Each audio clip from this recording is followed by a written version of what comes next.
ምንድነው እየሆነ ያለው? ወዴት ነው የሚሄደው? ኦኬ ምንድነው የተሰማችሁ በዚህ ጦርነት መነሳት?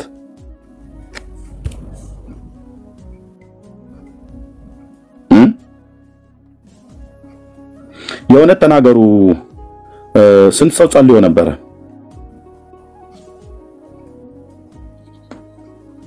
የእስራኤልና የኢራን ጉዳይ መንፈሳዊ ጦርነት ነው፣ ፖለቲካዊ አይደለም። ሩቱን ለማግኘት ከፈለጋችሁ፣ መሰረቱን ለማግኘት ከፈለጋችሁ ወደ መጽሐፍ ቅዱስ ፊታችሁን አዙሩ። በፋርስ አለቃና በመሲሁ ዘር መካከል ያለ ጦርነት ነው። የመሲሁ ዘር መጥፋት አለበት፣ ከምድር ካርታ ላይ መሰረዝ አለባቸው የሚል ንግግር ነበር ሲናገሩ ሲያስተላልፉ የነበሩት ማለት ነው።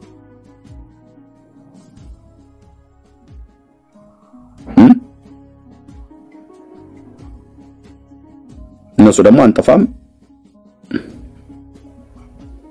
አጥፊያችንን ቀድመን እናጠፋለን ነው።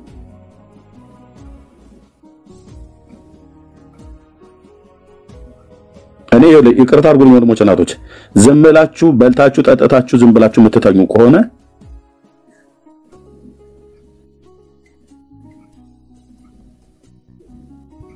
ተጣላችኋል።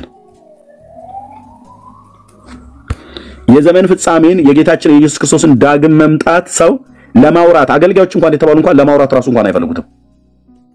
አሁን ብዙ አገልጋይ ተኮነ ኢየሱስ ጌታ ነው፣ ኢየሱስ ጌታ ነው፣ ኢየሱስ ይመጣል ይላል እንጂ ኢየሱስ የሚመጣበትን ዋነኛው ነገር በእግዚአብሔር ቃል አስደግፎ አይናገርም። ከተናገረ እስራኤል የሚባል ህዝብና አገርን ሊነካ ነው። ከነካ ምን ሊሆን ነው? በማህበራዊ ኑሮ ከአሕዛብ ጋር መንግስታት ጋር ካላቸው ነገር ጋር ጦርነታቸው ሁሉም ነገር የመሲሁን መምጣት ኮቴውን ነው የሚያሰማው። እስራኤል በየትኛውም አቅጣጫ ተፍተፍ ስትል የመሲሁ መምጣት ደጅ እንደቀረበ በቀጥታ ቁጥር አንድ ፒላር የሆነች ምልክት ናት እዚህ ፕላኔት ላይ።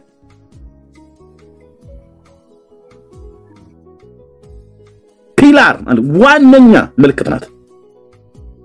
ይሄንን ብዙ ክርስቲያኖች እንኳን ራሱ መስማት አይፈልጉም። አይ ኖ የልዑል እግዚአብሔር መንፈስ ከኔ ጋር እንዳለ ያንዳንድ ሰዎች መንፈሳችሁ ራሱ ያስታውቃል። አማኞች ናቸው፣ በክርስቶስ ያመኑ አማኞች ናቸው። ግን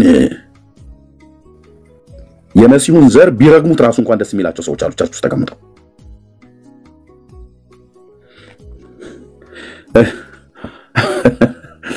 ፍቅር አለ አንተ ቆንጆ እኮ ድንጋይና ጣዖት አምላክ የአሕዛብ ነህ ብራዘር፣ አንተም ብሎ የአብርሃም ዘር።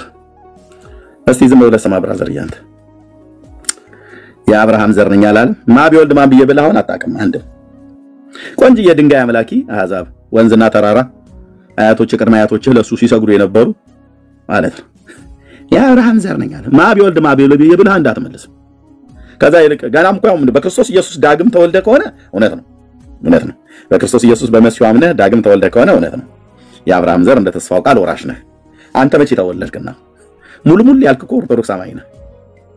ገና ገነበና አርሴማ በነከተማ የምታምን ማለት ነው። ስለዚህ የአብርሃም ልጅ ነኝ አትበል። አንተ የአርሴማ ልጅ ነህ።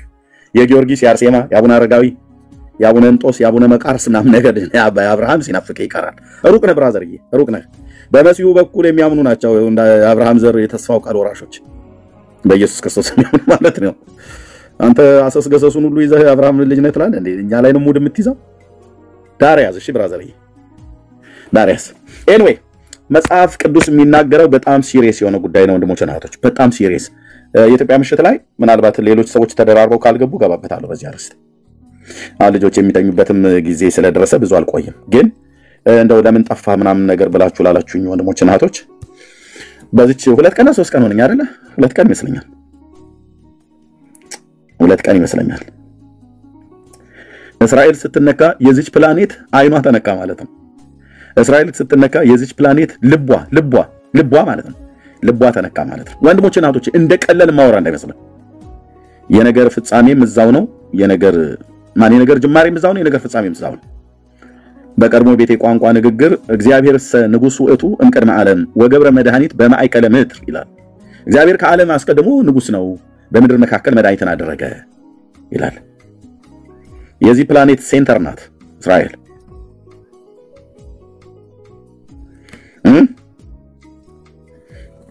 መንፈሳዊ ነው ጉዳዩ መንፈሳዊ ነው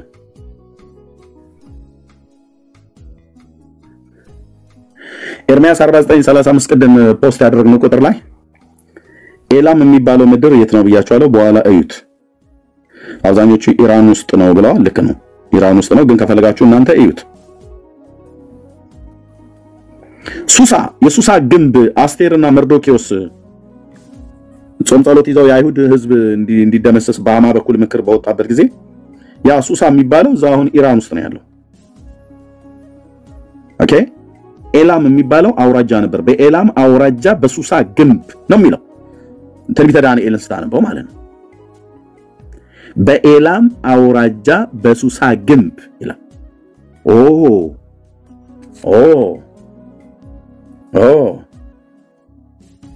በኤላም አውራጃ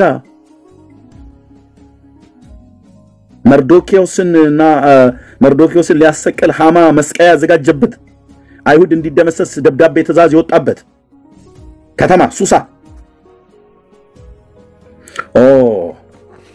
አየ ከእንቅልፍ እንደሚነቃ ሰው ተነቃለ ማለት ነው የነቢያት መጽሐፍ ካነበብክ እና ከዛ ጊዜ ጀምሮ ነው የአይሁድ ህዝብ እንዲደመሰስ እንዲጠፋ የሚፈልገው ማን ኢራን ምን አደረጉት ምንም እንዳልኳችሁ በካርታ አይገናኙ በድንበር የፖለቲካ ጉዳይ አይደል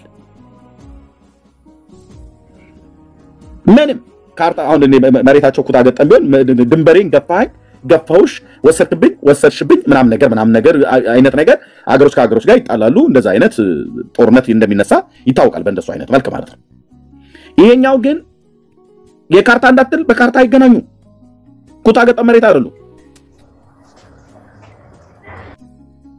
ከኢራን ጋር ምንም አያገናኛቸውም የመሬት ድንበር አያገናኛቸውም እስራኤል በሰሜን ሊባኖስና ሶሪያ በምስራቅ ጆርዳን በደቡብ ግብጽ በደቡብ ምዕራብ ጋዛ ከታች ያዋስናታል እና አሁን በደቡብ ቀይ ባህር ታች ሲናል ሳነ ምድር በኤላት ከተማ ጋር ምናልባት ቀይ ባህር ድንበር ምንም አያገናኛትም ከኢራን ጋር እና ታዲያ ኢራን የሚባል ህዝብ ለምንድነው እስራኤልን ከድሮ ጀምሮ ከነ አስቴር ዘመን ጀምሮ ከነ መርዶኪዮስ ዘመን ጀምሮ ማጥፋትን እስራኤል የሚባል ህዝብና ሀገር ከካርታ ላይ መደምሰስ አለበት መጥፋት አለበት ብሎ የሚለው ምንድነው ማን ነው ይሄንን አዋጅ የሚያውጀው በሰዎቹ በኩል ሆኖ ምንድነው ከበስተኋላው ያለው ኃይል ማን ነው ከበስተኋላ ያለው ኃይል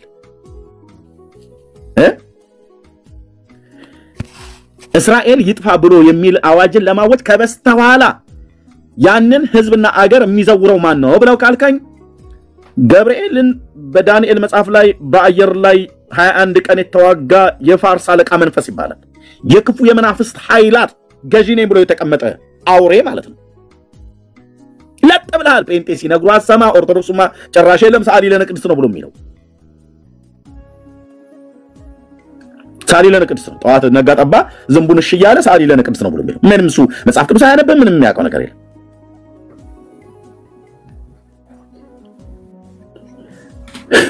ኦኬ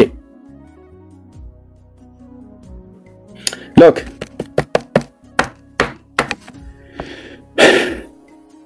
ይህ ከድሮ ዘመን ጀምሮ እንዲጠፋ ተፈርዶበታል በማ ይህ ያልኩ እስራኤል የሚባል ህዝብ ከምድር ዙሪያ እንዲጠፋ ተፈርዶበታል በማን ነው የተፈረደበት በሰው ነው የተፈረደበት ሰው ስለፈረደበት እስራኤል ይጠፋል በፍጹም አስምርልኝ አንደርላይን አድርግ በፍጹም አይጠፋም ዓለም ሁሉ ቢደራጅ እስራኤል ይጥፋ ብሎ ስለጮኸ እስራኤል አይጠፋም ይጥፋ ብሎ እግዚአብሔር ከወሰነበት ግን እግዚአብሔር ነው የሚያጠፋው እግዚአብሔር ደግሞ ላያጠፋው በዘላለም ፍቅር ወዷቸዋል የዘላለምንም ኪዳን ከነሱ ጋር አቁሟል ዋት የዘላለምንም ኪዳን ከነሱ ጋር አቁሟል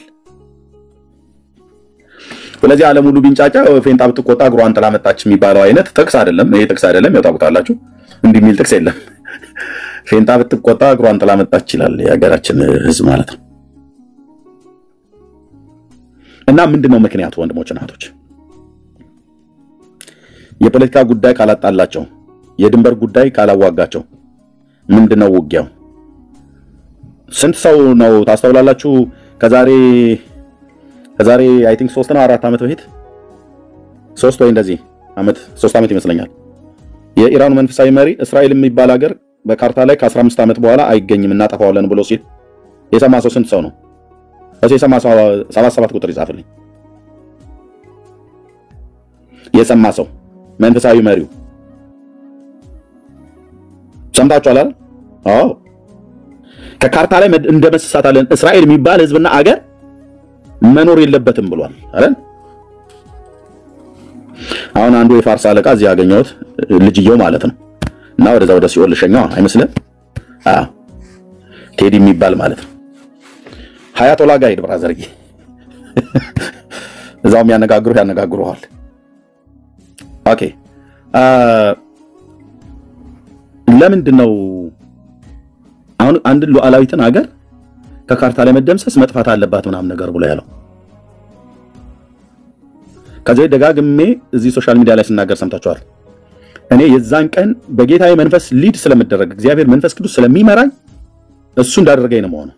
የዛን ቀን ሰው ላይ እንደዚህ ብዬ ጸልዬ አላውቅም። ይህ ሰው ያልኩትኝ ጌታ ያን ድምጽ ስሰማ ይህ ሰው ይህንን የቀጠረውን ዘመንና ወር ይህን የቀጠረውን ዓመት ሳያይ እግዚአብሔር ከምድር ላይ እንድታነሳው ብዬ ጸልያለሁ። ይህንን የቀጠረውን 15 ዓመት በ15 ዓመት ውስጥ እስራኤልን ከካርታ ላይ ሰርዛታለሁ ነው ያለው። እንደዚህ ብዬ ለመጀመሪያ ጊዜ ነው የጸለይኩትኝ።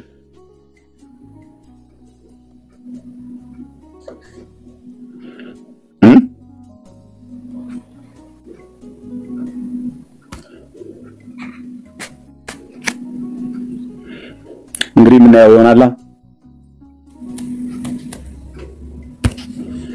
የሰውን ሀገር አጠፋለሁ ብሎ እሱ እስራኤልን አጥፍቶ እግሩን ዘርግቶ ተዝናንቶ ማኪያቶን እየጠጣ ጀለቢያውን ለብሶ እሱ በቴህራን ከተማ ላይ እንደፈለገ ሲዘዋወር የመሲሁን ዘር ማለት ነው የአብርሃምን ዘር በምድር ላይ አጥፍቶና ደምስሶ እሱ ተንሰራፍቶ ሊቀመጥ። በእውነት እላችኋለሁ የአብርሃም አምላክ ልዑል አምላክ እግዚአብሔር ምስክር ነው።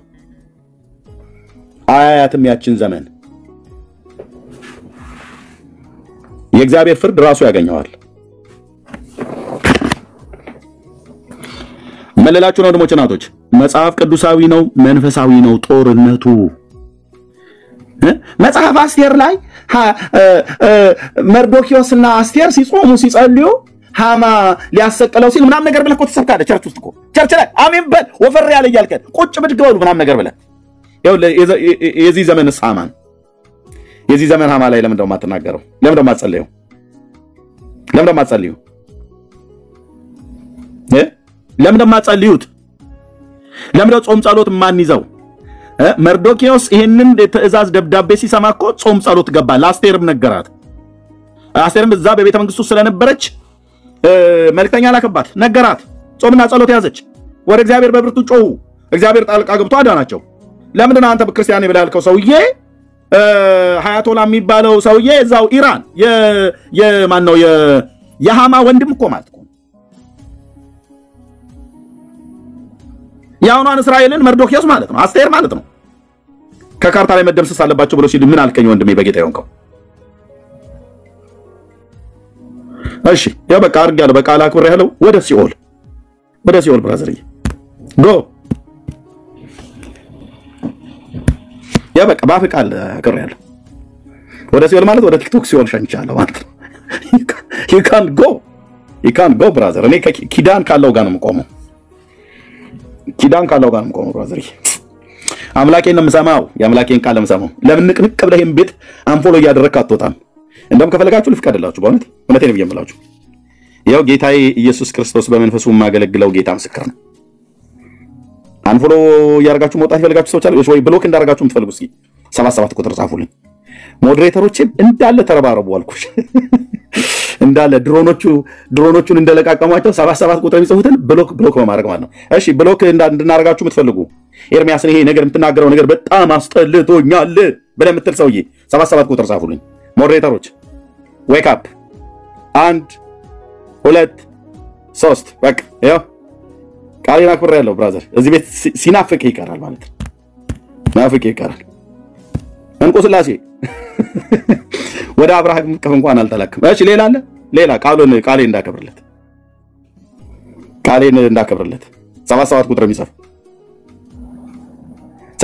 የሚጽፍ የለም 7 ቁጥር የሚጽፋው ቴንክ ዩ ኮሽ ሳይ የኛ አንበሳ እንደዚህ ነው። አንድ ሰው እኔ ቤት ውስጥ ገብቶ ይሄን ብሎክ የሚፈታ ሰው ደሙ ደመከልብ ይሆናል ይላል ያገሬ ገበሬ። እሺ ሌላ ዳዊት በርሄ ቴንክ ዩ ኮበዞች እንደዚህ ነው። በቃ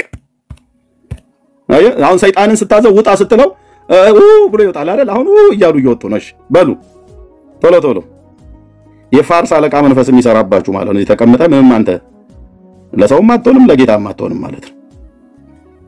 ጎሽ እንዴ ስራ ቀለላችሁልኝ ማለት ነው። እሺ ያንቀዠቀዠው እኔ እንደዚህ አይነት ነገር መስማት በጣም ነው የሚያስጠላኝ። ስለ ኤርሚያስ አታምታታም ስልህ ብሎ 7 ቁጥር የሚጽፍ ሰው ያው 2 ደቂቃ እየጠበቅናችሁ ነው።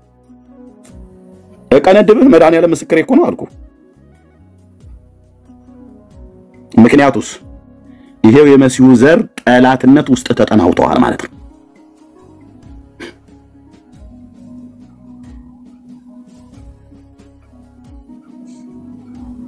ኦኬ እሺ ይሄው ሌላይቱ ደግሞ እስራኤላዊት ነች። በጣም የሚገርመው በእስራኤል ነው ስሟን የጻፈችው ግን በዕብራይስጥ ጎ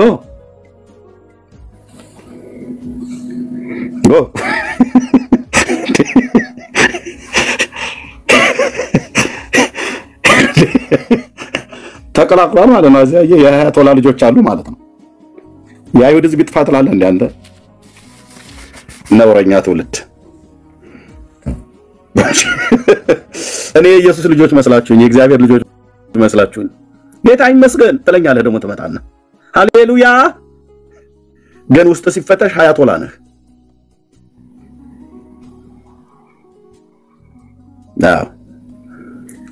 ገስጹ ወገኖች፣ እውነቴን ነው። ውጣ በኢየሱስ ስም በሏቸው። 77 ቁጥር እየጻፋችሁ እንደሱ የራሳቸው ይጽፋሉ ሲሉ 77 ቁጥር ነው የሚጽፉት። እዛው በተሰጣችሁ ስልጣን ከዛስ በቃ ሂሳብህን እንደሱ ነው። አየሽ እንደሱ ነው ሆሲዬ። በቃ እውነቴን ነው የምልህ። ያለ ርህራሄ መጽሐፍ ቅዱስ ያነበበ ሰው ይሰማል፣ ያስተውላል።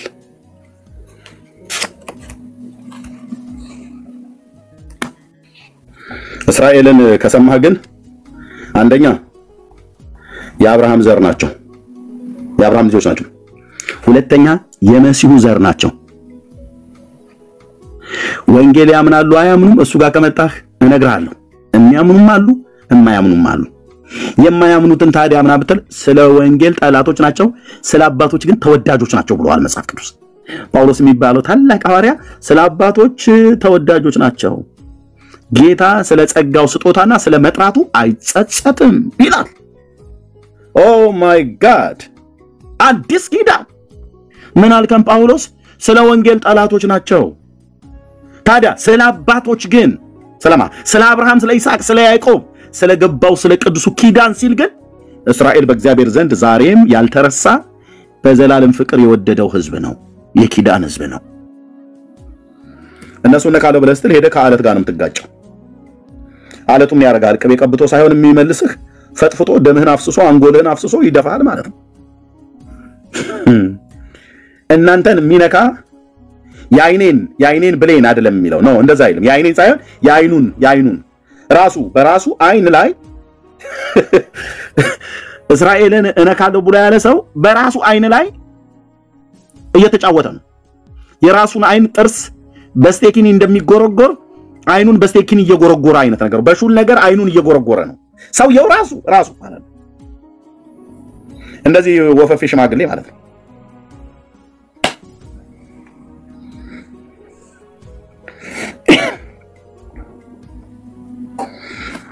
እናት ልካለቻ ኪዳኑ ራሱ ይጠላል በእግዚአብሔር። እውነቴን ነው የምላችሁ ነው እናቶች፣ መንፈሳዊ ነው። ጸልዩ። ሰዎች ሁሉ ይድኑ ዘንድ የእግዚአብሔር በጎ ፍቃድ ነው። መንግስታትን የሚያፈርስ ግን መንግስታትን የሚያነግስ ልዑል አምላክ እግዚአብሔር ነው። የእስራኤል አምላክ እስከ ምድር ዳርቻዎች ሁሉ ጭምር ይገዛል። ንጉሳችንና አምላካችን የተፈራ የተመሰገነ ነው። ስሙም የሰራዊት ጌታ እግዚአብሔር ይባላል።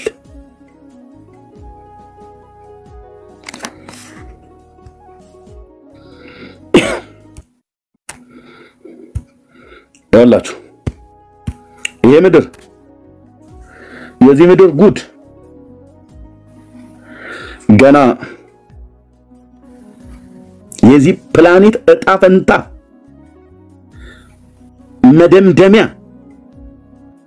ማሰሪያው ቁልፍ ብርሃን የተገኘበት አምላክ ሰው በምድር ላይ ተመላለሰበት እነዚህ የምናወራቸው የብሉይ ኪዳን የአዲስ ኪዳን ነቢያትና ሐዋርያት በሙሉ እቺን ቦታ ብቻ ልብ በልና ይልኝ ብራዘር እቺን ከተማ ብቻ እያት በእግዚአብሔር ዘንድ የተረሳ መስሎ ከሆነ አገሩና ህዝቡ በጣም ተጣላችኋል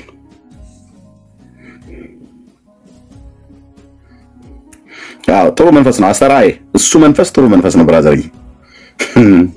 አይ ብዙ ሰው እኮ የለም ውስጥ ምንም ነገር ሲያይ የሚበሳጭ የለም ጳውሎስ በኤፌሶን ጣዖት መሙላቱን አይቶ ተበሳጨበት ይላል እኛ ሀገር እኮ ምንም ጉርጡንም ጊንጡንም ብናይ ምንም መንፈሳቸው አይበሳጭም ኢየሱስ ክርስቶስ ጌታችን ሲያይ ነው ቤቴ ለአሕዛብ የጸሎት ቤት ይባላል እናንተ ግን የሌቦች ወንበዶች ዋሻ አደረጋችሁት ብሎ የቤት ቅናት ይበላኛል ብሎ ገበታቸውን ገለበጠ ይላል እኮ በወቅቱ ምን የእግዚአብሔር ቅናት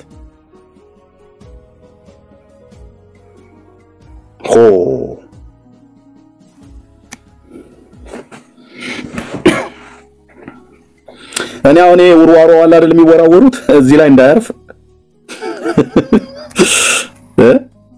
እጠረጥራለሁ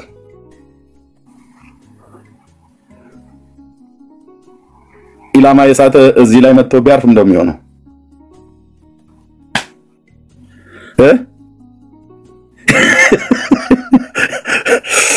ምንድነው የሚሆነው ከዛስ ሶስተኛው ቤተ መቅደስ ይሰራል ማለት ነው ያላችሁ ጌታ ኢየሱስ ሊመጣ በደጅ ነው ወንድሞች እናቶች በደጅ ነው የእስራኤል ኢራን ጉዳይ መንፈሳዊ ነው መንፈሳዊ መሆኑን የምታውቁት በአገር በድንበር በካርታ ማለት ነው በድንበር በፖለቲካ ምንም የማያገናኛቸው የዚህ ጦርነት ጻብጫሪ እስራኤል አይደለችም እስራኤል ይጥፉ ተብለው እንዲጠፋ በሰዎች የተፈረደበት ህዝብና ሀገር ነው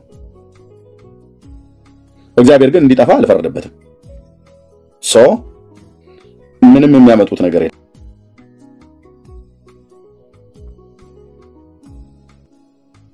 የለም ነው የሚል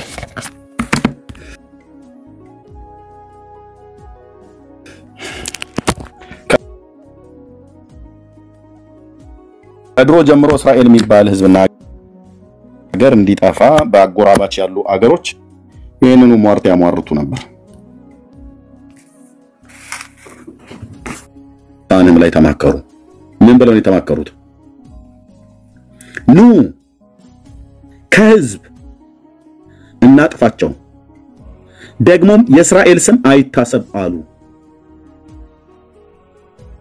የማን ስም የእስራኤል ስም አይታሰብ የት እዚህ ምድር ላይ ካለ ካርታ ላይ እንሰርዘው ህዝቡን አጥፍተናው እስራኤል የሚባልን ህዝብ አጥፍተን ስማቸውን ከምድር ከትውልድ መካከል እንደምስሰው የሚል ማለት ነው መቼ በዳዊት ዘመን አሳፍ የሚባል የአሳፍ መዝሙር ነው አሳፍ ነው የዘመረው ይኸውልህ የአሳፍ ምስጋና ማለት ነው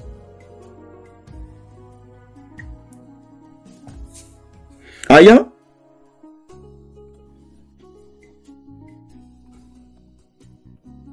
ለምን አንተ ትናንትና ፖለቲካ የፈጠረው ነገር መስሏችሁ ሆነ በጣም ተታላችኋል ትናንትና ፖለቲካ የፈጠረው ጉዳይ አይደለም የእስራኤል ጉዳይ የእስራኤልና የኢራን የእስራኤል ጠላቶች በሙሉ በዙሪያ ያሉ ሀገሮች በሙሉ እንደብለ የሚሉት ከህዝብ እናጥፋቸው ነው ለምን ነው የኛ ጥያቄ ምን ስላደረጉ ለምን ይጠፋሉ እስራኤል ለምን ይጠፋል እስራኤል ማን ነው እስራኤልን አጥፍቶ በሰላም ሊኖር የሚፈልግ አምላክ የለውም እንደ እስራኤል አለው አገር የለውም እንደ እስራኤል አለው ወገን የለውም እንደ እስራኤል አለው ወገን አላቸው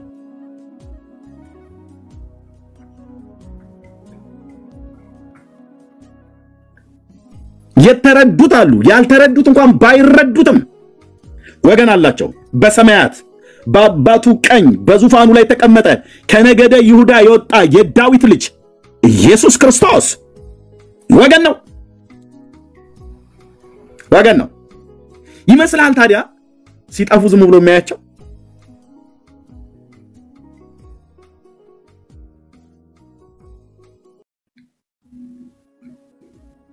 በፍጹም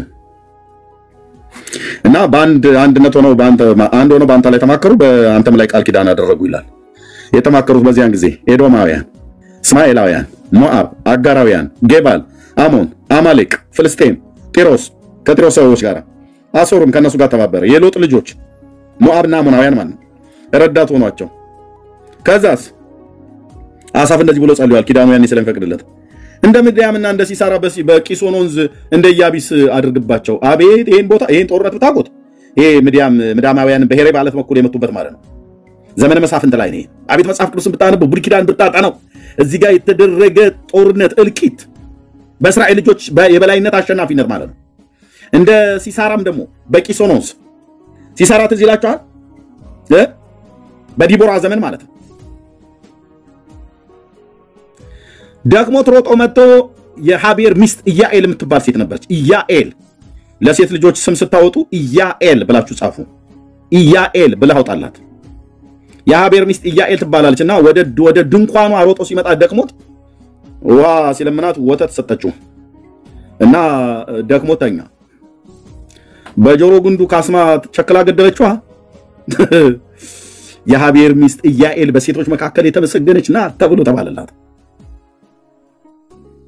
እዛ ነው ሲሳራ ማለት ነው ሸሽቶ ሲመጣ በቂሶን ወንዝ እንኳን ለምን አሁን ስብከቱ ስልታስገቡኝ እኮ ነው እናንተ ሰዎች ብታው ልተኛ ፈልጋለሁ በኋላ እናወጋዋለን ነው የመጽሐፍ መሳፍንት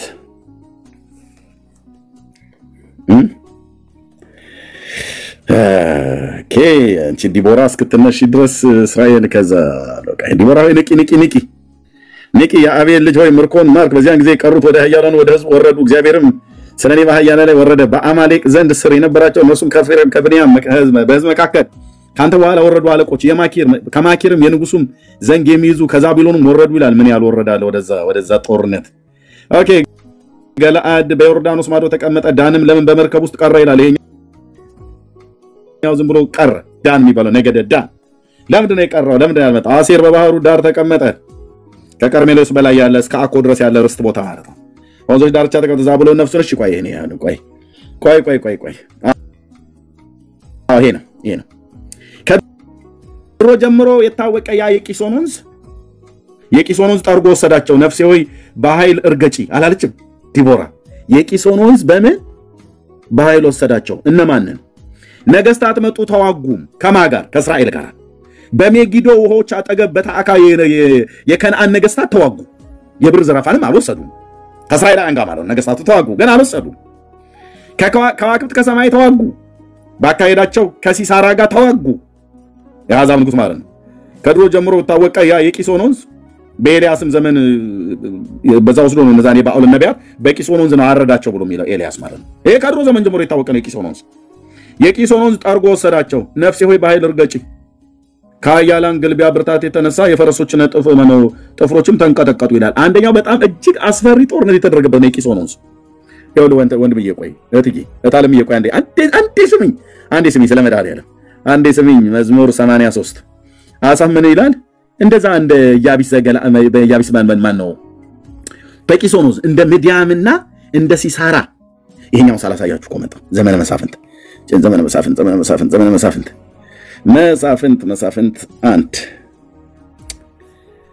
አንድ ላይ ኦኬ። እንዲህም ሆነ ኢያሱ ከሞተ በኋላ እስራኤል ልጆች ከነዓናውያንን ለመውጋት ማን በፊት ይወጣልናል ብለው እግዚአብሔርን ጠየቁ። እግዚአብሔርም ይሁዳ ይውጣ ነው በማን ነው? አንዴ ጠብቁኝ። ኦኬ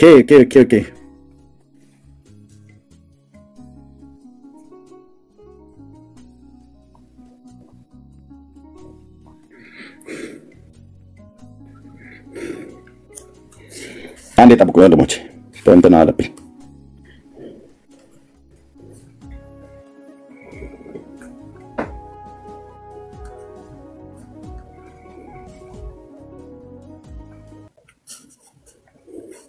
ከምድያም ጋር በጣም ብዙ ጊዜ ውጊያ ተደርጓል። በጌዲዮን ዘመን ተደርጓል።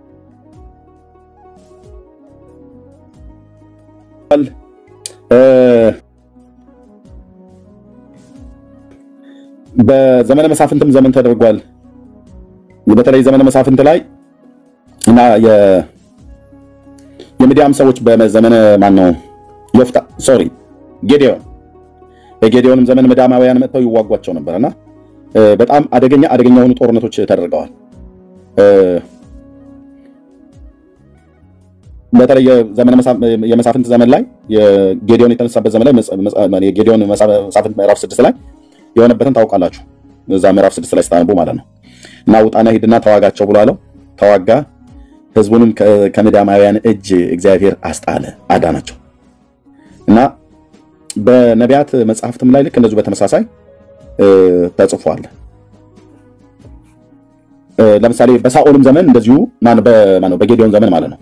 በጌዲዮን ዘመን በመሳፍንትም ዘመን ትዝ አደረገብኝ እኮ ሞባይሌ ብዙ ጊዜ ለዛ ያደርግብኛል። ልጆቼ ይነካኩትና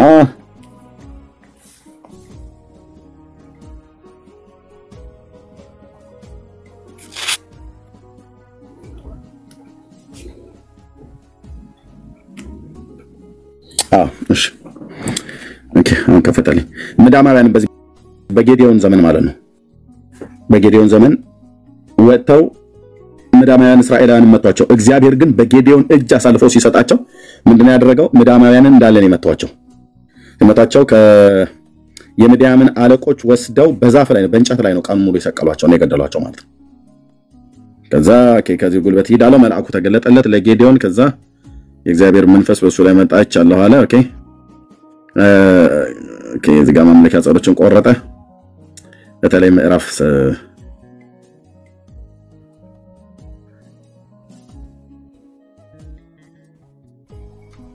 ምዕራፍ 7 በ3000 ሰው ነው የተዋጋቸው ታስታውሳላችሁ። ከዛ ህዝቡን ስንቅና ቀንደ መለከትን ቁጥር 8 መጽሐፈ መሳፍንት 7:8 ላይ ቀንደ መለከትን በእጃቸው ወሰዱ። የቀሩትም እስራኤል ሰዎች ሁሉ ወደ ድንኳኖቻቸው ሰደዱ። 300 ሰዎች ግን ከእርሱ ጋር ጠበቃቸው። የምድያምን ሰፈር ከእርሱ በታች በሸለቆ ውስጥ ነበር ይላል። አደገኛ ጦርነት የተደረገበት ቦታ ነው። በዚያንም ሌሊት እግዚአብሔር በእጅ አሳልፌ ሰጥቻቸዋለሁ፣ ተነሳ ወደ ሰፈር ውረድ አለው ጌዲዮንን ማለት ነው። አንተም ለውረድ ብትፈራ አንተ ከሎሌህም ከፋራን ጋራ ወደ ሰፈር ውረድ አለው። የሚናገሩን ትሰማለህ አለው። ወረደ። ኦኬ ከዛ ብዛታቸው እንዳንበጣ የሆነ ምድያማውያንና አማሌቃውያን የምስራቅ ሰዎች በሸለቆ ውስጥ ሰፍረው ነበር ይላል። ብዛቱ እንዳንበጣ ነው ብሎ የሚለው መቆጠር አይችልም ማለት ነው። የግመሎቻቸውም ቁጥር እንደ ሌላው በባህር ዳር እንዳለ አሸዋ ነበር ያለ። ግመሎቻቸው አሸዋ መቁጠር እንደማይችሉ ምን ያህል ህዝብ እንደሆነ የስንት ሀገር ቀደም መዝሙር 83 ላይ የተጠቀሰው አይነት ህዝብ ማለት ነው። የዚህ ሁሉ ሰራዊት ግመል ነው የመጣው። በግመል ነበር ሄዱ የነበሩት እነሱ።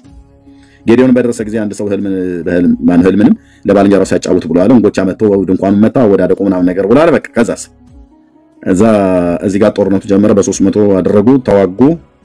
ጌዲዮን ወረደባቸው። ከዛ የምድያም አለቆችን ያዙ። ኦኬ ተሰብስበው ጌዲዮን ምድያም ለመገናኘት ወረዱ። ከቤት ሆራም ድረስ ያለውን ውሃ ዮርዳኖስን ያዙባቸው። መልክተኞቹም በኤፍሬም ወዳለው ተራራማ ሁሉ ወደ ሰደደ የኤፍሬም ሰዎችም ሁሉ ተሰብስበው እስከ ቤት ባራ ድረስ ውሃውን ዮርዳኖስን ወንዝ ያዙ። ከዛስ የምድያማውያን ሁለቱን መኳንንት ሄሬብና ዜብን ያዙ። መኳንንቶቹ አለቆቹን ያዟቸው። ሄሬብንና በሄሬብ አለት አጠገብ ገደሉት። ሄሬብን በሄሬብ አለት አጠገብ ገደሉት። ዜብንም በዜብ መጥመቂያ ላይ ገደሉት። ምድያማውያንን አሳደዱ። የሄሬብና የዜብን ራስ ይዘው ወደ ዮርዳኖስ ማዶ ወደ ጌዲዮን መጡ ይላል። አለቆቻቸው ለጦርነት ወጥተው ሰራዊት አሰልፈው ድሉ በእስራኤል ልጅ ላይ ሆኖ እስራኤላውያን የጠላቶቻቸውን አንገት ቆርጠው እስኪመለሱ ድረስ ማለት ነው። እና ኢያሱ ምን እንደሚል አሳፍ ምን እንደሚል ይልኝ መዝሙር 83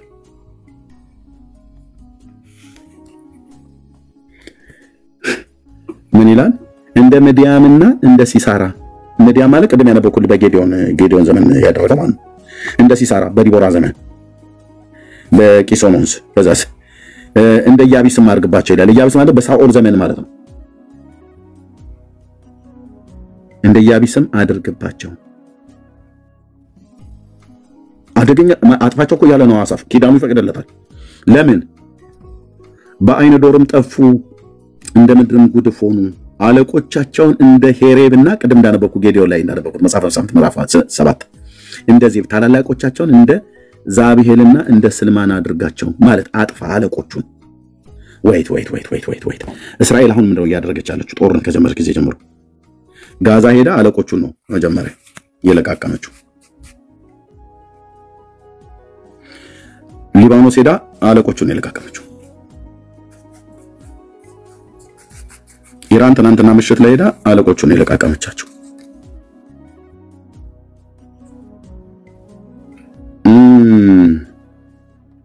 አለቆቻቸውን እንደ ሄሬብና እንደ ዜብ ታላላቆቻቸውን እንደ ዛብሄልና እንደ ስልማና አድርጋቸው።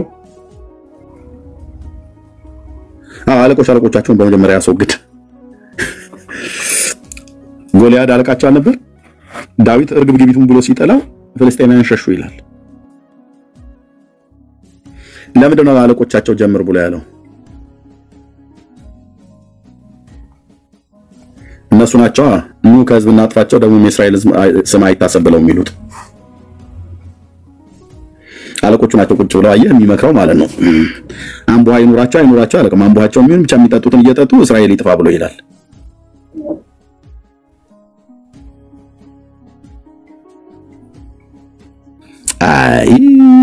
አለማስተዋል የሰው ልጅ ከአንዱ እንኳን አይማርም። ትውልድ ወንድሞቼ እናቶቼ የሆነ ቦታ ላይ እንኳን የሆነ ሰው አይማርም።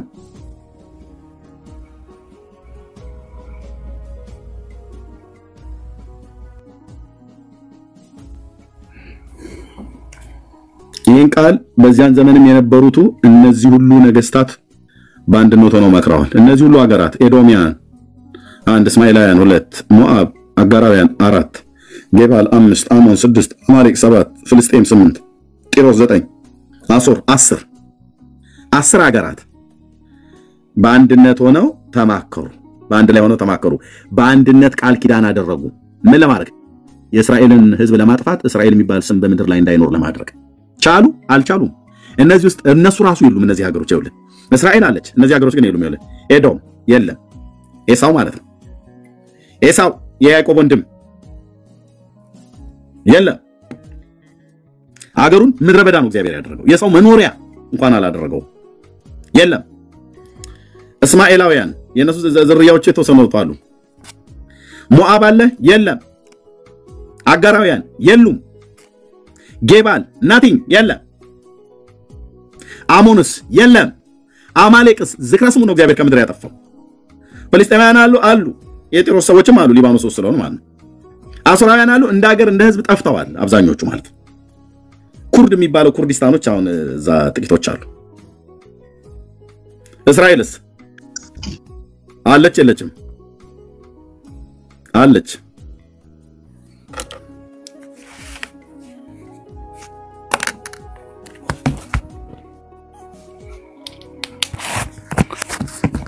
አትኑር ብለው የምትመካከሩባት የአሕዛብ መንግስታት አንድ ሆነው በአንተ ላይ ተማከሩ፣ በአንተ ላይ ቃል ኪዳን አደረጉ። የተማከሩቱ አገሮች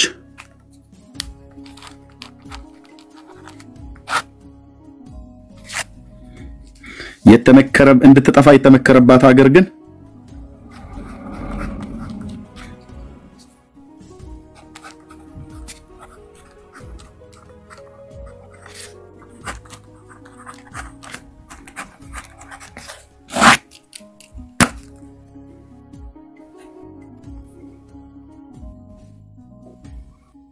በእኛ ዘመን ታያለ እስራኤል መኖር የለባትም ብለው የፈረዱ ሀገሮች ሁሉ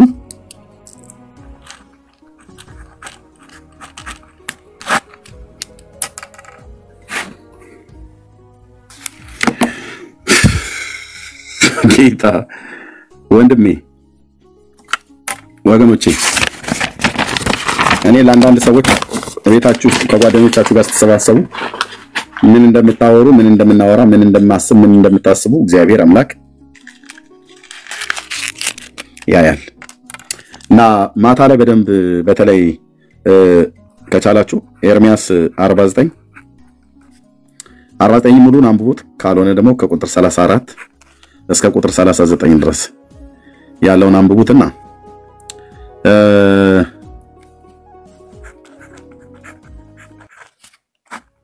ይህንን ህዝብና ሀገር አጥኑት። ይህንን ሀገር እና ህዝቡን አጥኑት። የዚህ ሀገር ህዝብ ማለት ነው። በመጽሐፍ ቅዱስ በተለይ ጥንታውያን በተባሉ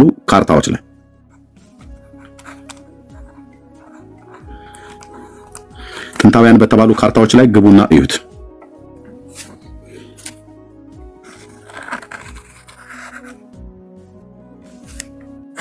ጌታ እንዲህ ብሏል።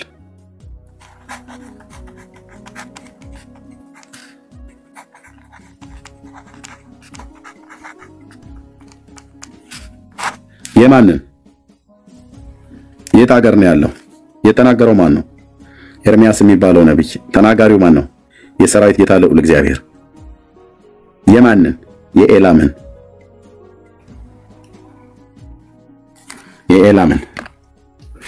ኤላም የት ነው የሚገኘው? ሁሉን እኔ መናገር የለብኝም። ምናልባት ሌሎች ሰዎች ገብተው እንዳይደረቡ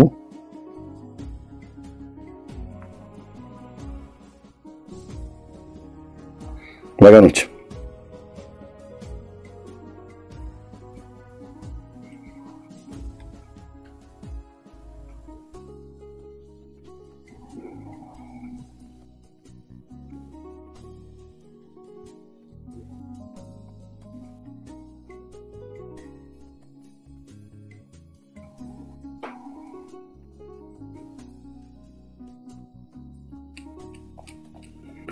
አላችሁ? ኤርሚ አለን።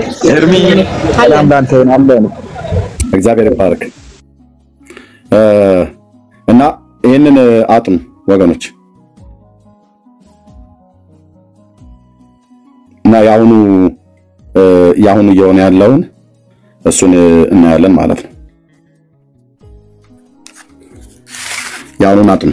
ይሄን አልኳችሁን ትንቢተ ኤርምያስ መጽሐፍ ምዕራፍ 49 ከ34 እስከ 39 ኤላም ይላል ሀገር ነው፣ ህዝብ አለው። ጥንታዊ ካርታ ላይ እዩት። ጌታ የዚህን አገር ቀስትን እሰብራለሁ ብሎ ተናግሯል።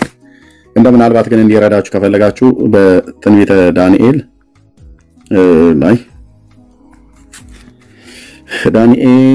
አይ ቲንክ 8 በመጀመሪያው ከተገለጠልኝ ራእይ በኋላ ንጉሱ ብልጣሶር በነገሰ በ3ኛው ዓመት ለኔ ለዳንኤል ራእይ ተገለጠልኝ። በራእዩም አየሁ። ባየውም ጊዜ በኤላም አውራጃ ባለ በሱሳ ግንብ ነበሩ። በራእዩም አየሁ፣ በኡባል ወንዝ አጠገብ ነበሩ ይላል። ኡባል የሚባለው ወንዝ የት ሀገር ነው ያለው? ሱሳ የሚባለው ከተማ የት ሀገር ነው ያለው? ኤላም የሚባለው አውራጃ የት ሀገር ነው ያለው? መጽሐፍ ቅዱስን ስታነቡ እነዚህ ሀገራት፣ እነዚህ ወንዞች፣ እነዚህ ከተሞች ዝም ብለው አይደለም የተጻፉት ወንድሞች እናቶች። በተለይ ካርታን ወንዝ፣ ከተማ፣ አገር ስም ከተጻፈ ለጌጥ ለማዳመቂያ ለመሙያ አይደለም የተጻፈው፣ በዓላማ ነው የተጻፈው። ስለዚህ ኤላም የሚባለው ሀገር የት ነው ያለው? የኤላም የሚባለው አውራጃ ነው። ሱሳ የሚባለው ሱሳ ግንብ ይላል። ዳንኤል ነው የጻፈው። ስለዚህ አየ ኡባል የሚባል ወንዝ አለ ማለት ነው። ይሄ ኡባል የሚባለው ወንዝ የት ሀገር ነው ያለው? ጥንታዊ ማፕ ላይ ካርታ ላይ ሄደ ስታየው የት እንዳለ ይነግራል ማለት ነው። እና ታየዋለህ ማለት ነው። ግልጽ ሆኖ የአምላካችን እግዚአብሔር ቃል ፍንትው ብሎ እጃችን ላይ በእኛ ዘመን ሲፈጸም ታየዋለህ። ቀስት ጥሩ ሳይ አይደለሁኝም፣ ግን ቀስትን ጥሩ አልስለውም። እንደው ግን ዝም ብዬ ልሞክር።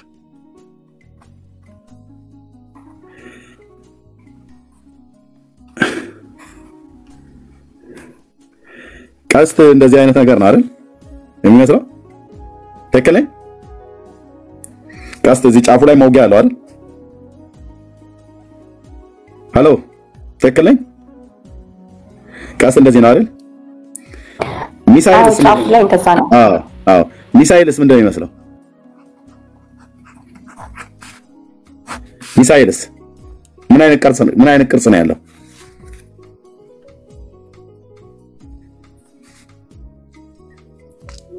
ሚሳኤል ምን አይነት ቅርጽ ነው ያለው? ቀስት ነው ኤርሚ። ቀስት ነው አይደል? ቀስት ይመስላል አይደል?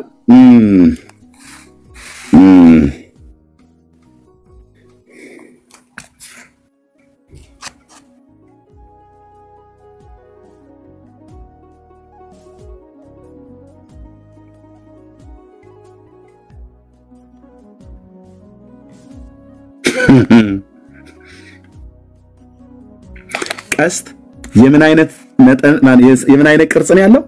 የሚሳኤል። ሚሳኤልስ የምን ቅርጽ ነው ያለው? የቀስት አይደል? አግኝታችሁኛ ወገኖች? አዎ ኤርሚ ልክ ነህ። እንደሱ ነው። ለምሳሌ ለምን ምንድነው የሚባለው? በእንግሊዝኛ ምንድነው የሚባለው? ቀስት ወይ በአማርኛ ላይ ልጻፈው እኛ ሀገር ቀስተኞች ይዙት ከሆነ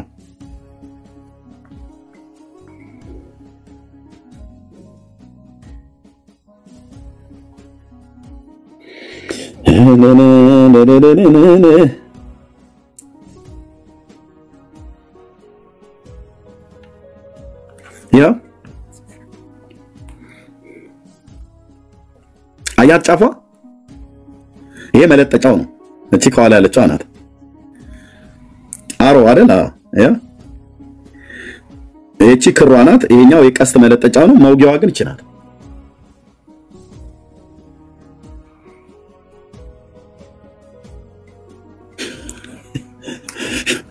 እቺኛይቱ ምንድናት?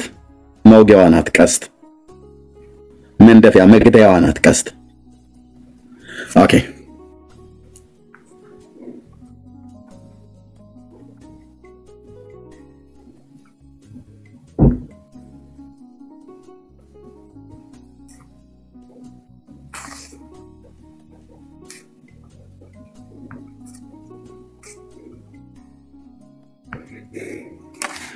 ሚሳኤል ደግሞ ይሄ ነው አይደል? የጦር መሳሪያ ስለሆነ ቶሎ ላሳያችሁና ተረፈ። ቀስት ነው ቀስት አይደለም? ጫፉ ላይ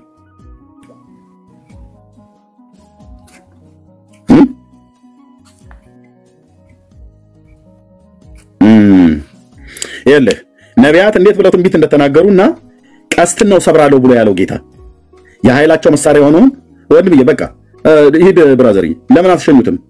እንሸኘው። ቆየንን ማን አስቻለው? ጥላሁን መተረ ጥቅምህን ነው ማወቅ ያቃተኛልክ። መቼም አትወቅ። በጌታ ሰላም ወደ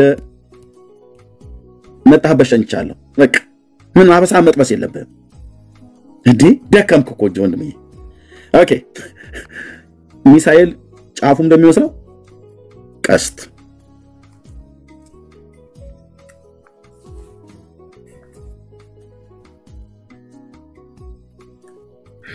አያው በቃ የዚሁን አይነት ቅርጽ ነው ያለው ሚሳኤሉ። ሚሳኤሎች እዚህ ጋር ያለችዋን እዚህ ጋር የሚለኩሷት ነገር ይለኩሷትና ሲያቀጣጥሏት ይሄ እየተምዘገዘገ ሄዶ እዚህ ጫፏ ላይ ያለችው አርሳሷ ትወድቅና ያው ሰው የሚያልቀው ማለት ነው። ቦምቡንም እኮ ኒኩለር ቦምቡንም እዚህ ጫፉ ላይ ነው የሚያስሩት። ኦኬ ይሄን ለምን ነው ታዲያ እዚህ አምጥተህ ኤርሚያስ ደግሞ አሁን ቀስት ለኛ ልታስተምረን ነው ወይ ብላችሁ ካላችሁ ኖ እየተማመን እንድንሄድ ብዬ ነው። ምንም አልተካካድንም። የሰራዊት ጌታ እግዚአብሔር እንዲህ ይላል፣ እነሆ ዋና የኃይላቸው መሳሪያ የሆነውን የኤላምን ቀስት እሰብራለሁ። አሁን ኤላም የት ነው? ካርታው ፈልጉ። ኤላም አውራጃ ነው ይሄኛው። በኤላም አውራጃ ሱሳ የሚባል ግንብ አለ። ኡባል የሚባል ወንዝ አለ።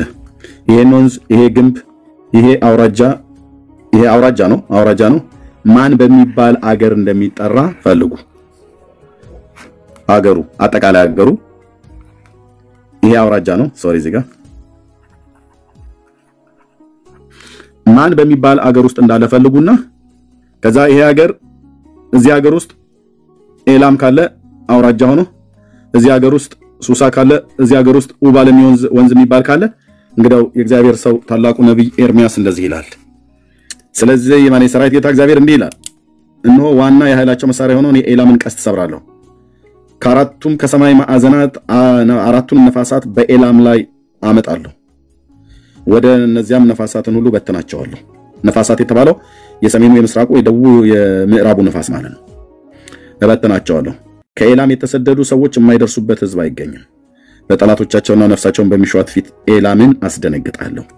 ክፉ ነገርን እነርሱም ጽኑ ቁጣዬን አመጣባቸዋለሁ ይላል እግዚአብሔር። እስካጠፋቸውም ድረስ በኋላቸው ሰይፍን እሰድባቸዋለሁ። ዙፋኔንም በኤላም አኖራለሁ፣ ከዚያም ንጉሶቹና አለቆቹንም አጠፋለሁ ይላል እግዚአብሔር። ነገር ግን በኋለኛው ዘመን የኤላምን ምርኮ እመልሳለሁ ይላል እግዚአብሔር። ይሄን ሀገር ይሄ አውራጃ ያለበት ይሄ ግንብ ቤት እንዳለ ይሄ ወንዝ የት እንዳለ ዳንኤል ትንቢት መጽሐፍ 8:1-2 ኤርምያስ 49:34-39 አንብቡና ድረሱበት። ማታ ላይ ወንድሞች የሚገቡ ከሆነ ተደራርቤ አልገባም፣ ምንም የሚያስቸኩል ነገር ስለሌለ ማለት ነው። ከዛ ይሄንን ሀገር ካገኛችሁት አሁን እየተደረገ ያለው ጦርነት የትንቢት ጦርነት ነው አይደለም ብሎ የሚለው እንደርስበታለን ማለት ነው። ከዛስ እና ምንድነው ከዚህ የምንማረው ብለህ ካልክ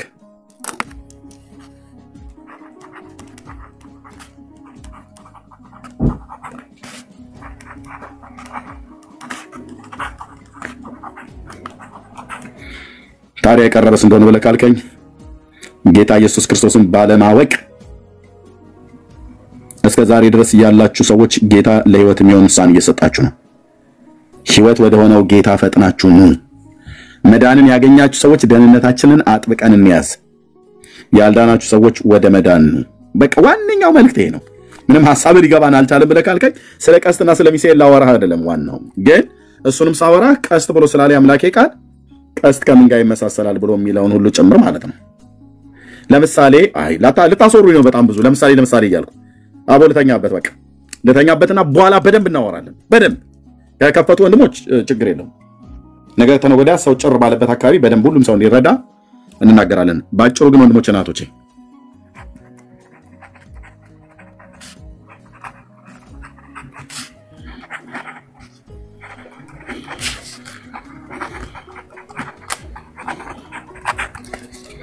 ስለዚህ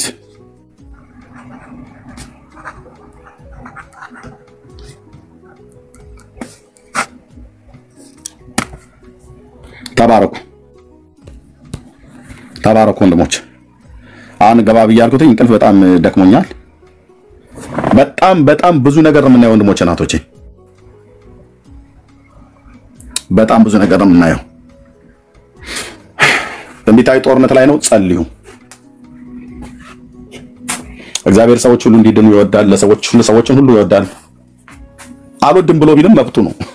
ለምን ነው የማትወደው አንተ ምናምን ብለን እሱን የመጠየቅ መብት እንኳን የለንም።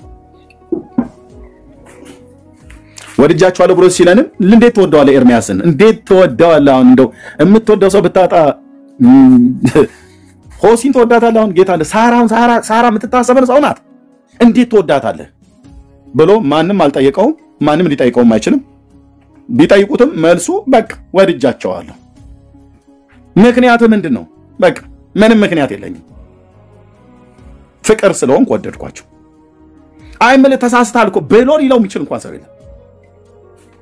ቢጠላስ ከፈለገ ምክንያት አግኝቶብን ከፈለገ ያለ ምክንያትስ ቢጠላል መብቱ አይደል? እግዚአብሔር መብቱ ነው። ስራ ሰሪውን ምን ታደርገዋለህ ብሎ ይላል አይልም። ግን በቃ እንዴትን በቃ ማለት ዝም ብለህ ተነስተህ ሰውን ትጠላለህ ማንም ብሎ ሊለው የሚችል የለም። እግዚአብሔር ሉዓላዊ አምላክ ነው። የሁሉ ዳኛ ነው። የሁሉ ንጉስ ነው። ጌታችን ኢየሱስ ክርስቶስ ተመልሶ ሊመጣ በደጅ ነው ያለው። ኦኬ አልገባህንም፣ ልትገባህን አልቻልክም አንተ ሰው ይበለህ ካልከኝ መልእክተኛ ነኝ፣ የእግዚአብሔር መልእክተኛ። ንስሐ ያልገባችሁ ንስሐ ገብታችሁ በክርስቶስ ኢየሱስ ከዘላለም ጥፋት ዳኑ። የዳንም ወንድሞች እና እህቶች የተሰጠን የዘላለም ሕይወትን አጥብቀን እንያዝ። ከትናንትና ይልቅ ለዛሬ፣ ከዛሬ ይልቅ ለነገ መዳናችን ወደኛ ቀርቧል። ዘመኑ አልቋል። በዘመኑ ላይ የሚሆኑ ነገሮች እየታዩ ፊታችን እየታየ ነው። ትልልቅ ትንቢቶች ፊታችን እየተፈጸሙ ነው። ትንቢተ ሶፎንያስ ነው የተፈጸመው ጋዛ ላይ፣ የጋዛ ጦርነት ላይ። ብዙዎች ግን አላወቃችሁም። በጣም ብዙዎች አላወቃችሁም። እነ ሶፎንያስ እና አሞጽ የተናገሩት ትንቢት ነው የተፈጸመው። ጋዛ ከተማ ከመሆን ተቆርጣለች እኮ ይላል ሶፎንያስ ላይ። የስንት ሺህ ዓመት ማለት ነው እንዴ? ገና ለስንት ሺህ ዓመት የተነገረ ትንቢት ገና ያልተፈጸመ ወንድሞች እና እህቶች አንድ ማዕት እኮ ነው ያለው። አንድ ማዕት የጎግና ማንጎግ የሚባል ጦርነት ገና እኮ ነው። ገና በትንቢተ ሕዝቅኤል መጽሐፍ ምዕራፍ 38 ላይ ተነገረ። ከዛሬ 2600 ዓመት በፊት የተነገረ ትንቢት ገና ቁጭ ብሎልሃል አልኩ። እንደታሸገ አልተከፈተም። የማንጎግና የማንጎግ ጦርነት የአርማጌዲዮን ገና ቁጭ እንዳለ ነው። ከዛ በፊት ከአሕዛብ መንግስታት ጋር በየተናጠል የምትዋጋው እስራኤል እያንዳንዱ የስድስቱ ቀን ጦርነት የትንቢት ጦርነት እንደሆነ ስንት ሰው ያስተውላል?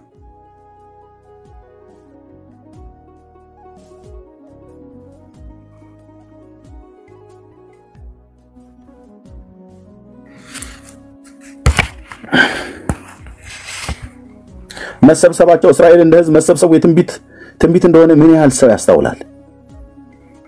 ወንድሞች እና እህቶች እስራኤል እንደ ሀገርና እንደ ህዝብ መሰብሰቡ የትንቢት እየተፈጸመ እንደሆነ ምን ያህል ሰው ያስተውላል? ምንም በቃ ምንም። እነዛ ሳሊ ለነ ቅድስ እየተነሱ ጠዋት እነሱ ዓለማቸውን ይቀጩልሃል። እንደው ስለ ድንግልናዋ ስለ ጆሮዋ እናመሰግናለን።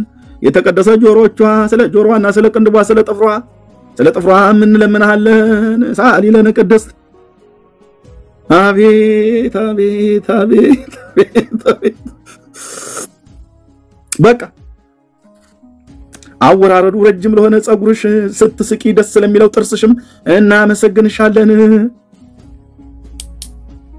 ጸጉርሽንም ከዚህ በላይ ቅቤ ብትቀቢ እኮ በጣም ይረዝምልሽ ነበር ብለው የሚሉ የዚህ ዘመን ሴቶችም አንዳንዶች ገጥመውናል። በእናንተ ዘመን ቅቤ ኑር አይኑር ባናውቅም አንተ ሰውዬ ጸጉር ጥፍር ለወገቧና ለአቀማመጧ ለደረቷና ለጡቷ እግዚኦ ይሄ ህዝብ ነው የሚለወጠው? ዓለም ሞጣ ቀራኒው እኛ እኮ ሳይለወጥ ተቃጠልናል። እኔ አልቃጠልም። እውነቴን ነው። እኔ ለምን እቃጠላለሁ?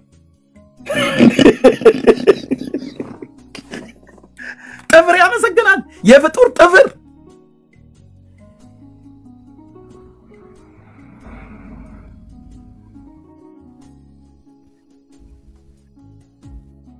ቅንድብ ስለ ቅዱስ ጊዮርጊስ ቅንድቦቹ ልናመሰግነው ይገባል ይላል። ቅንድብ ታውኝ በቃ ወንድሞቼ እናቶቼ በሰላም ልደርበት። ይህን ትውልድ አሁን ዳንኤል 8 ኤርምያስ 49 ኤላም ሱሳ ዘመነ ፍጻሜ ነገረ ፍጻሜ ምናምን ብለብጠል ምንም የሚያቅል ነገር የለም። ምንም እሱ የሚያውቀው ጠዋት ተነስቶ የዓመቷ አርስዬ ነች ይላል። የወሯ ኪዱዬ ነች ይላል። አርስዬ ኪዱዬ እያለ ይቀልዳል። ሙድ ይዛል ማለት ነው። እኛ ጋር መጥቶ የኪዱዬ ልጅ ይልላል። ማናት ኪዱዬ ደግሞ ወርሰል ኪዳነ ምሕረት ሆናም ብሎ ማለት ነው። አሁን ይህን ትውልድ ነው ታዲያ ኤርምያስ 49 ምናምን ብለህ አሁን ምን ከምን አገናኝተህ ልትነግረው? ቢቀር ይሻላል ካላችሁኝ ቢቀር ይሻላል። ወለደ ብንሄድ ይሻላል አለ። በቃ ምን ተው ይሻላል። መጽሐፍ ቅዱስን አንብቡ ወንድሞች እናቶች።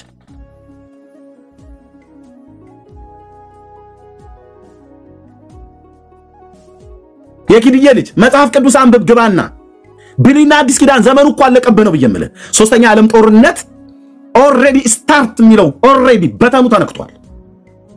እስራኤል የኢራንን ኒኩለር እየደበደበች ነው። ሌሎች ሀገሮች ከገቡበት አለቀልህ እኮ ነው ብየምልህ።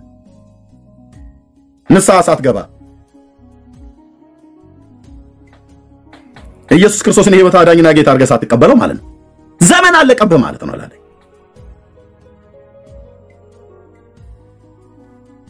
አንተ ቆመህ ለቅንድቧ ሰላም ለቅንድብሽ፣ ሰላም ለቅንድብሽ፣ ሰላም ለአንገትሽ፣ ሰላም ለመቀመጫሽ፣ ሰላም ለጥፍርሽ፣ ሰላም ለሆድሽ፣ ሰላም ለከናፍርሽ፣ ሰላም ለአፍንጫሽ ማር ለሚያዘንበው አፍንጫው አልተላ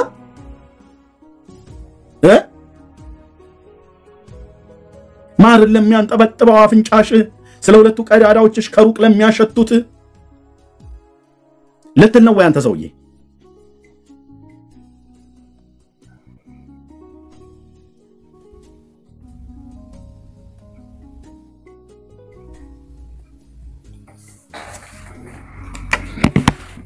ጌታ ቢፈቅድ ማታ እንገናኝ። ካልሆነ በዚህ ሳምንት ውስጥ ምቹ ጊዜ ጠብቄ በዚህ ጉዳይ ላይ እናገራለን።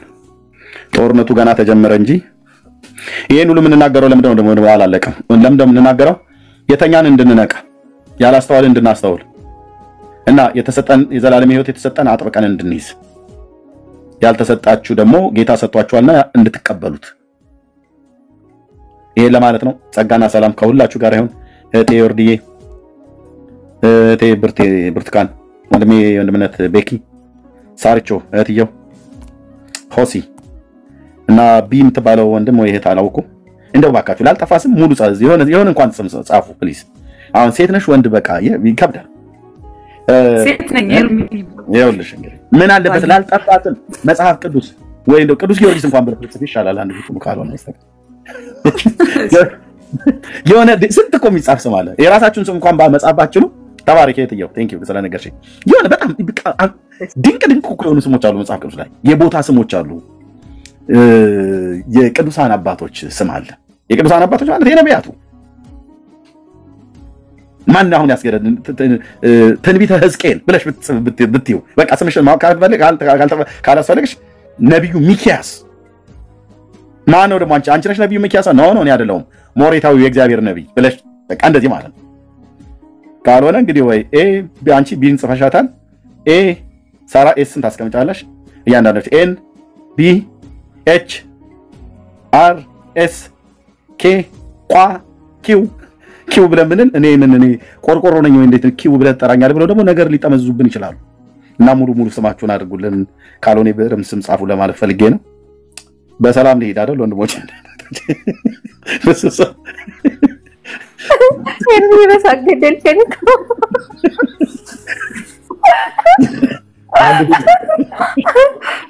እንዴ ማለት ጻፋቶራንቱ ኪው አር ስንን ኤስ ይሰጥ ቲ አይታውት እንግዲህ ምን ብለህ ተጣራዋለህ? ያንዳንዱማ በምንም ሊገባን አይችልም በእንግሊዘኛ ካልሆነ በስተቀር እንደዛ ነው። አሁን ቲ ተብሎ ሊጠራ ብዙ ቲዎች አሉ። ማንኛው እኔ ነኝ አንቺ ነሽ አንተን አይደለም እኔን ነው። እና ተስፋዬም አለ ትዕግስትም አለች ተሻለ አለ ስንት አለ። ካልሆነ እኔ ሴቶችን በአንድ ስም ልጠራ ነው። በጠቅላላ ሴት የተባለ ጴንጤ የለ፣ ኦርቶዶክስ የለ፣ ካቶሊክ የለ፣ አይሁዳዊ ወይዘሮ ጠዶ ዘለል ብዬ በቃ በሚያመች በሚቀለኝ በዚህ ልጠራ ነው ሴቱን እንዳለ ማለት ነው። እዚህ ደግሞ ሌላ ሀገራዊ ጦርነት ተቀሰቀስ ከሆነ እናያለን። ወይዘሮ ጥሎ ዘለል ወይዘሪትንም ወይዘሮንም በቃ በንዴት ማለት ነው። ቸገረኝ። ወንዶቹን ድፋባቸው ምናምን ነገር እንደዚህ በቃ ገላግሌ። ሌላ ሶስተኛ ያንተ ኤርሚዬ አንተ የምታወጣቸውን ስም እኮ ሰው በጣም እየፈመሰበት ነው። እውነት ኦርቶዶክሳውያን በጣም እየፈመሱበት ነው። እነሱም አንደ ክርስትና ስም ነው ተሻምቶ የሚወስዱት በሙሉ ሳይ ወይዘሮ ጥሎ ዘለል ብሎ የሚል አካውንት ከፍተው እውነት 80,000 እንደዛ ፎሎወር አላት የሆነች ልጅ ማለት ነው።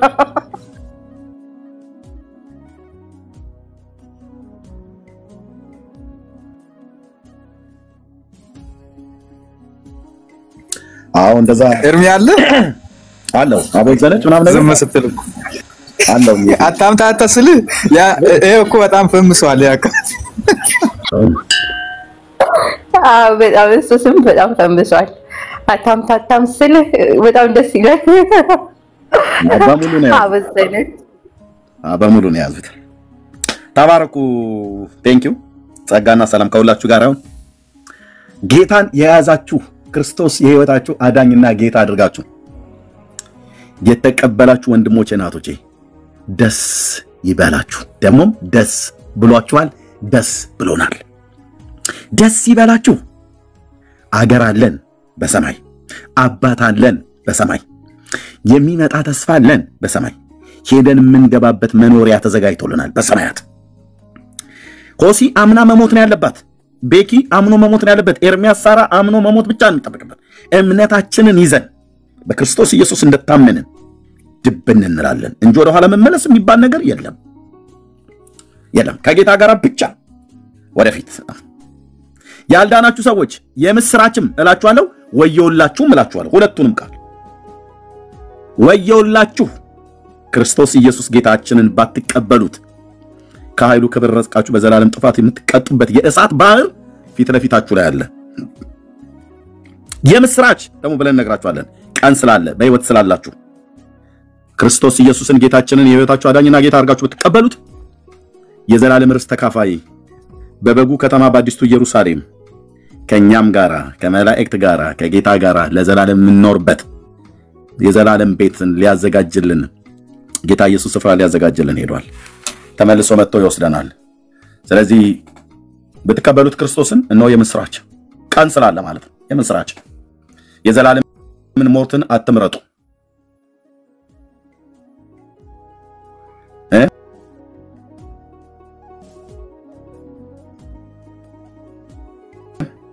በእኛ ሀገር አንድ ፎቅ አቃ የሆነ ተረት አለ የማይመቸኝ። ብዙ ተረቶች አሉ የሚያስቁም አስተማሪ የሚሆኑ። ምን ይባላል?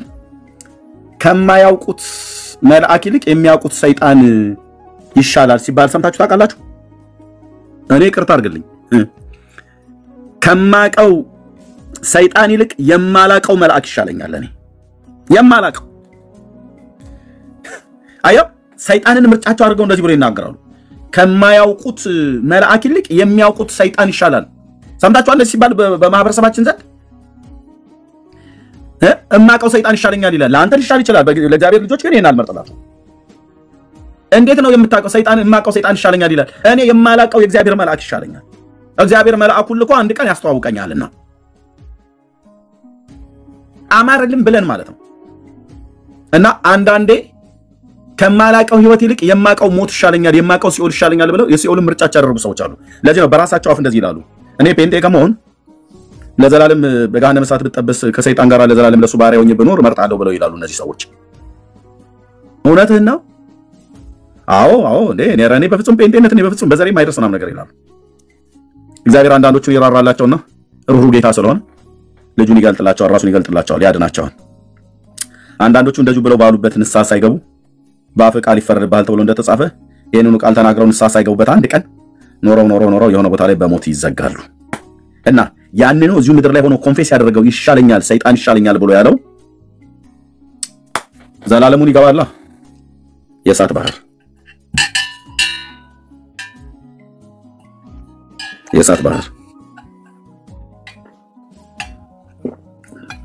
ስለዚህ አትምረጡት። ኢየሱስ ሕይወት ነው፣ ሕይወት ይሻላቸዋል። ኢየሱስ ንጉስ ነው፣ አንግሱት። ኢየሱስ ትሁት ነው፣ የዋህ ጌታ። እንዴት እንደሚወደን ወንድሞች እናቶች፣ እንዴት እንደሚወድሽ፣ እንዴት እንደሚወደን የሰው ልጆች እንዴት እንደወደደ ፍቅሩን ቀራንዮ ላይ በንግግር ብቻ ሳይሆን በድርጊት ገልጦታል። ወደሱ ብትመጡ ለዘላለም አትጠፉ። ስለዚህ ወደሱ እንላችኋለን። ጸጋና ሰላም ይብዛላችሁ። ተባረኩ። ለሁለቱም ህዝብ ጸልዩ።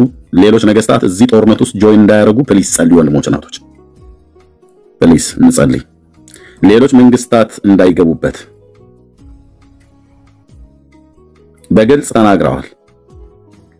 አሜሪካ የሞት ሽረት ጉዳይ ነው፣ እስራኤልን ለበላተኛ አሳልፌ አልሰጥም ብላ በሙሉ ጦሯን አስጠግታለች። ሩሲያም በዛ በኩል ቻይናና ሩሲያ ተናግረዋል። እነሱ አብረው ጆይን ካደረጉ ዩልሲ በዚሁ ሳምንት 2-3 ሳምንት ባልሞላ ውስጥ ሶስተኛ የዓለም ጦርነት፣ የመንግስታት እርስ በርስ ጦርነት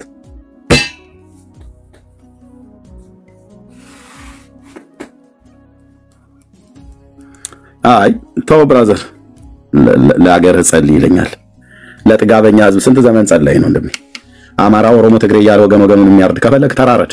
ብዙ ዘመን አንብተናል። እግዚአብሔር የሰጠን የንስሐን ዕድል አንጠቀም ብለን አንደኛው ቆመ ተብሎ ሲባል አንደኛው ከአንደኛው የማይማር ማለት ነው። አንተ ጸልይላቸው፣ ሳሊ ለነ ቅድስ በል፣ ቆመ ማለት ነው። ለዘመናት የማይመለስ ጸሎት ሳሊ ለነ ቅድስ በል ወጣት እየተነሳ እና ወገኖች ጸልዩ። ቴንኪው። ይሄን ነው የምላችሁ። መንግስታት በተለይ ጣልቃ እንዳይገቡ። እግዚአብሔር የንጉስን ልብ እንደ ውሃ ፈሳሽ ወደ ወደደ ያፈልሳል። ልባቸውን ወደ ሰላም፣ ልባቸውን ወደ መረጋጋት። በኢራንና በእስራኤል መካከል ብቻ ይሄ ጦርነት ተደርጎ ነው ማቆም ያለበት። ሁለቱ እርስ በርስ የተያያዙት ማለት ስለሆነ ሌሎች ጆይን ግን ካደረጉበት ወንድሞች እናቶች አሜሪካና ፈረንሳይ በግልጽ ተናግረዋል ከእስራኤል ጋር እንደሚወጉ። ቻይናና ሩሲያም በግልጽ ተናግረዋል። አሰላልፋቸውን ከለዩ በቃ በዚህ 2 እና 3 ሳምንት ውስጥ ማንም አያስታርቃቸውም። ያኔ ሁለተኛ ዓለም ጦርነት ካለፈ 70 ምናምን ነገር ዓመት ሆነ አይደል? በዚህ 70 ምናምን ነገር ዓመት ውስጥ የቀመሙትን እስከዛሬ ድረስ አውጥተው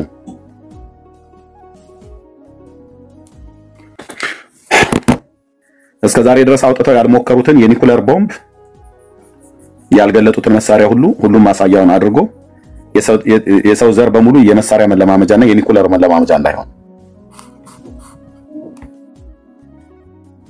መንግስታት በዚህ ኦሬዲ በተጀመረው ጦርነት ጣልቃ እንዳይገቡ ጸልዩ። በእውነት ወንድሞች ለእስራኤልም ህዝብ ጸልዩ፣ ለኢራንም ህዝብ ጸልዩ፣ ለሰው ዘር በሙሉ ማለት ነው። ጸጋና ሰላም ይዛላችሁ። ተባረኩ። ጌታ ፈቅድ እንዳልኳችሁ ሌላ ያልተደራረበ ካለ እነ ዮኒ ማኛ እነ ቤካ እነ ዳኒ ስለሚከፍቱ ምሽት ላይ ድንገት እንቅልፍ ንጋን ወደ እኩለ ሌሊት ነው እንቅልፍ ከጣሪን ካረፈርኩኝ እነሱ ሊከፍቱ ይችላሉ ወይ ተንችም ሊከፍቱ ይችላሉ እና እንገናኛለን። ካልሆነ ደግሞ ከከፈቱ ምቹ ጊዜ ጠብቄ ይከፍታለሁ ማለት ነው።